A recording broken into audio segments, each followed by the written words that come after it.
वज़ीर आज़म के लिए एतमाद का वोट हो तो इजलास चंद घंटों में, अपोजिशन ने अगर कोई किसी को जिच करना हो तो इजलास की रिक्विजिशन यूं चंद घंटों में और फौरी तौर पर सब कुछ हो जाता है। लेकिन नामूस रिसालत के हवाले से अगर कौमी असम्बली के इजलास की बात की जाए तो उसके लिए महीनों मांग लिए जाते हैं, उसके लिए बहुत बहुत लंबा अरसा, फिर एक्सटेंशन पे एक्सटेंशन। शायद ये जो हमारे इर्द गिर्द गलाजत है सारी, या जिस दलदल में हम चले गए उसकी वजह शायद यही है कि हम दुनियावी माल के पीछे भाग निकले, हम अपने जो हमारे मज़हब की जो तालीमात थी उनसे हम दूर चले गए। मैं ये हरगिज़ नहीं कह रहा कि हम चढ़ दौड़ें किसी पे, कि किसी के साथ लड़ाई करें, अपनी आवाज़ तो सुनाएं।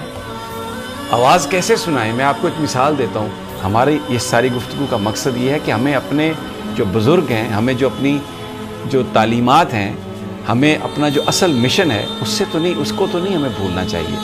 मैं यहाँ पर आपको साद रिजवी साहब की एक छोटा सा एक उनका साउंड बाइट है, वो मैं आपको सुनवाना चाहता हूँ कि वैसे तो नबी पाक सल्लल्लाहु अलैहि वसल्लम की जहाँ पर हुर्मत की बात आएगी, चाहे कोई गुनाहगार मुसलमान है, चाहे कोई आलम फाजिल है, सबके दिल से एक ही आवाज़ निकलती है।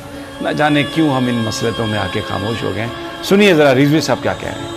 अगर कोई ये समझे कि ये जज्बा ख़त्म हो चुका है तो हमारे बड़ों का तो जज्बा समंदर के अंदर जाकर भी ख़त्म नहीं हुआ। हम जिस कबील में से हैं वो जज्बे ख़त्म होने वाले नहीं हैं। मेरे आका और मौला सल्लल्लाहु अलैहि वसल्लम की नामूस के लिए जो कुछ हमें ज़िंदगी में तकलीफ़ और परेशानी उठानी पड़े वो हमारे लिए ज़्यादा रहा है, वो हमारे लिए सरमाया हयात है, वो हमारे लिए वो चीज़ है जिसको हमने लेकर कल जन्नत में जाना है। हमने आपको एक मौका दिया है कि आप भी उन चेहरों में अपना चेहरा रखवा लें जो कामयाब हैं, जो हुज़ूर सय्यद आलम सल्लल्लाहु अलैहि वसल्लम की नामूस रिसालत के लिए काम करने के लिए तैयार हैं। हमने अपने सारे चेहरे हुज़ूर सय्यद आलम सल्लल्लाहु अलैहि वसल्लम की नामूस पर कुर्बान करने के लिए रखे हुए हैं।